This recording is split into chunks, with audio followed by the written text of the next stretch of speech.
සංඝයාට අපහාස කිරීම, බුදු පිළිම බිඳහෙලීම වැනි දෙයක් කියලා. එහෙම කාට හරි වෙලා තියෙනවා නම් ඉක්මනින්ම සමාව ගන්න කියන්නේ විශේෂයෙන්ම රුවන්වැලි සෑය වගේ එකක් වැඳලා සමාව ගැනීම හොඳයි. දැන් මතකද ඔබට මම කිව්වා දබමල පුත් මහරහතන් වහන්සේගේ ජීවිතේ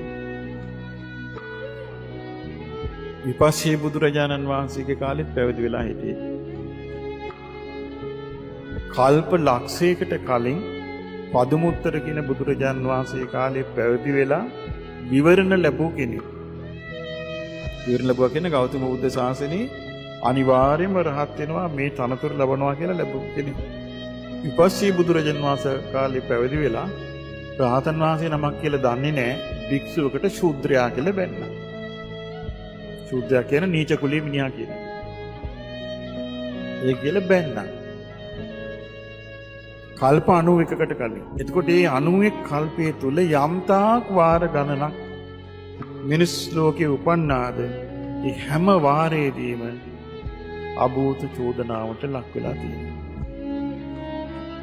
සාමාන්‍යයෙන් මේවා අයිති වෙන්නේ ආර්යෝපවාද ගණයට අයිති වුණොත් බුදු පිළිම කැඩීම, මේ සෑ බෝධි වලට හිංසා කිරීම ආදී. එතකොට ඒවා වුණාම ඉක්මනින්ම සමාව ගන්න ඕනේ. විශේෂයෙන්ම ඒක ඍජුවම සිතට බලපාන.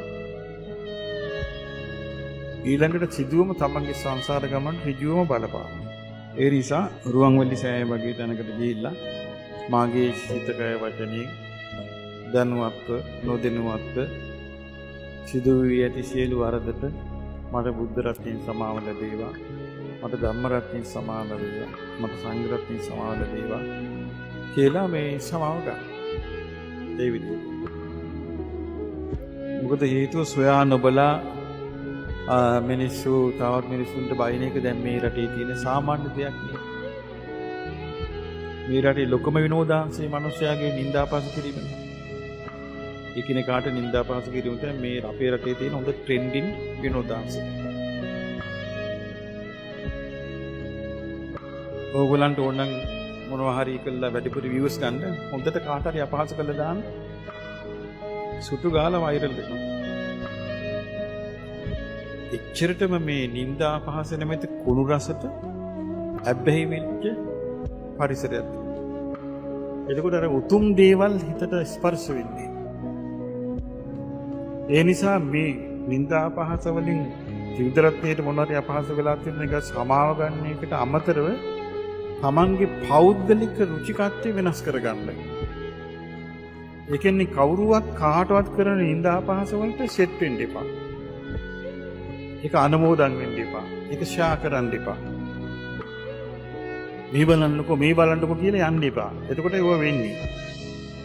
ඒක තමන්ගේ ජීවිතයේ තමන්ගේ වැදගත් කොටසක් හැටියට ගොඩනගා ගන්න.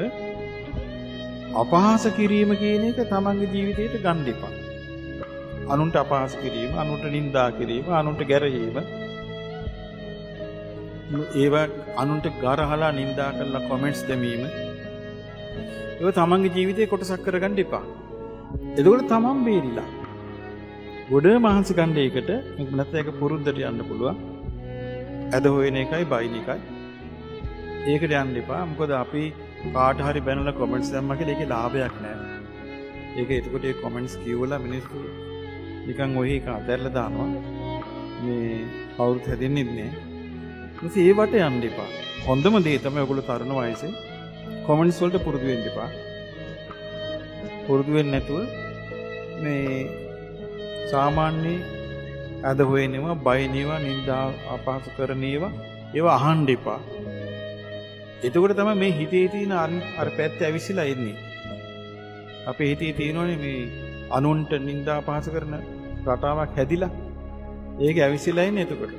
ඒක අවශ්‍ය ගන්න එපා. ඒතර පාඩුවේ හිටියාම ඔබ හරියනවා. අනේ මිනිස්සෝන එකක් කරගත්තා. අරගොල්ලෝ මොනවා හරි යනවා කියමු සෝෂල් මීඩියා වල. මොනවා ඒ කරගත්තා අපිට වැඩක් නැහැ කියලා එහෙම නමාතාරින්න. හරි ලේසි ක්‍රමයක් මම මේ කියන්නේ. ඔවම හැමදේම තියෙනවනේ කියලා නිකන් ගණන් ගන්න තු අතාරින්න. හොඳට තේරෙයි තමන්ගේ හිත වැදගත් විදිහට හැදිලා එනවා. ආන් එහෙම පුරුදු කරන්න.